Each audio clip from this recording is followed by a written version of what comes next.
અને કળોઈનું આહુડું, દીકરીનું આહુડું, દીકરીનો એક ભાવ જ એવો છે ખરેખર. મારે તો આવી નાની નાની દીકરીઓ રોતી હોય ને આપણેથી જોવાય ગઈ. અને હું તો ઘણી વખત કહું છું, એટલે બાપ હોય ને દીકરો જ વાલો હોય એવું ન હોય. એને દીકરા કરતા દીકરી જાજી વાલી હોય.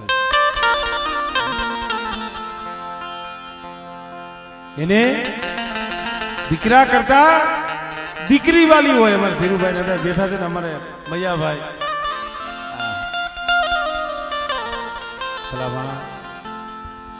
અમુક અમુક દીકરીઓ એવી હોય ને એના ગુણ સાંભળે.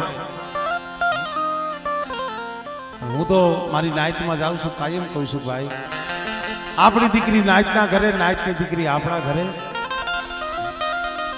પણ કોઈ નાયતની દીકરી હોય ને એના માથે અણકરી ન કરતો મારો બાપ.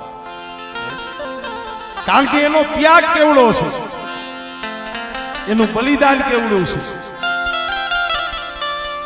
આપણે ખાલી 2 દી 12 ગામ જવું હોય ને, અને 2 દી 12 ગામ હોય ને તો એમ થાય કે હવે પાછા ઘરે વ્યા જાય. અને જે દીકરી બાપના આંગણામાં 20-20 વર્ષની થઈ હોય, 20-20 વર્ષની થઈ હોય, એ દીકરીને કદાચ બાપ આમ જો જ્યાં દોરી દઈ દે ને, પલવારની મારી વચ્ચે મેરું કાશની ઉતારી અને વિયો જાય ને પોતાની બાપની મિલકતને આમ જો દુખણા લઈ અને વહી જાય. દીકરી તો દીકરી છે ભાઈ. ગમે એવો કઠણ હૈયાનો બાપ હોય કે શું ભાઈ, કદાચ છે પોતાની દીકરીને ઓરાવતા વખતે કોઈ બાપ રોયો ન હોય ને એવું બને નહીં.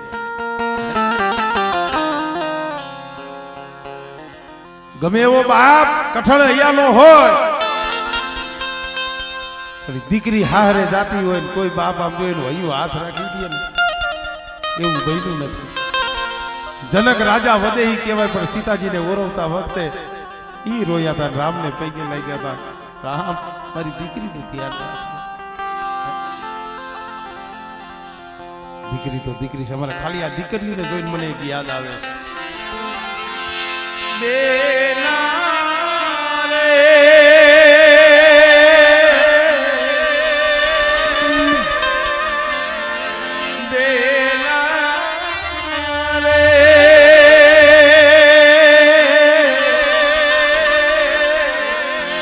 ये सासरी जाता जोजे पापड़ ना भींजा,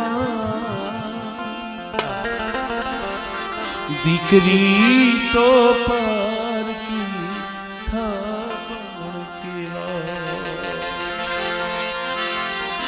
दीकरी तो पर की थापण केवा.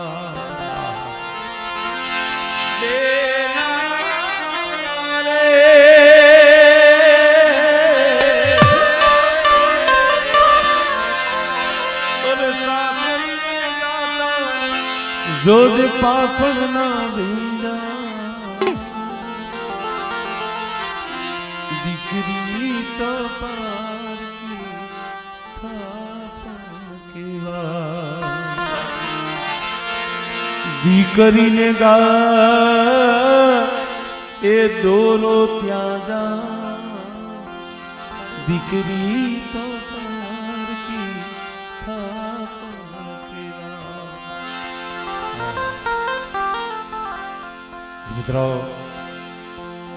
જાજા જહના મારા બાપ દેવજીની દેવીને, અય મારી બેસરી, મારી પાવાની દેવી, મારી પકુડીની લેવડી. હું તો એ કહું છું, મારી કડવી કહેલી લીમડાના પાંદડા જેવી છે, પણ મારી તારા છે. ગમે એવા રિયા પણ આમ જો તારા છે.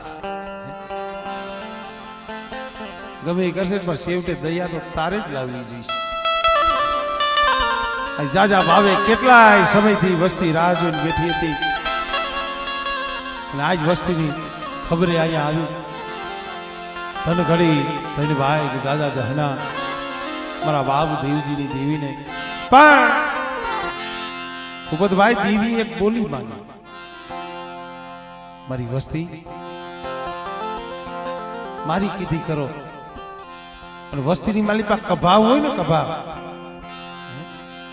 દેવીને સારું ન લાગે તમારા કદાચ આપણા 2 દીકરા હોય 5 દીકરા હોય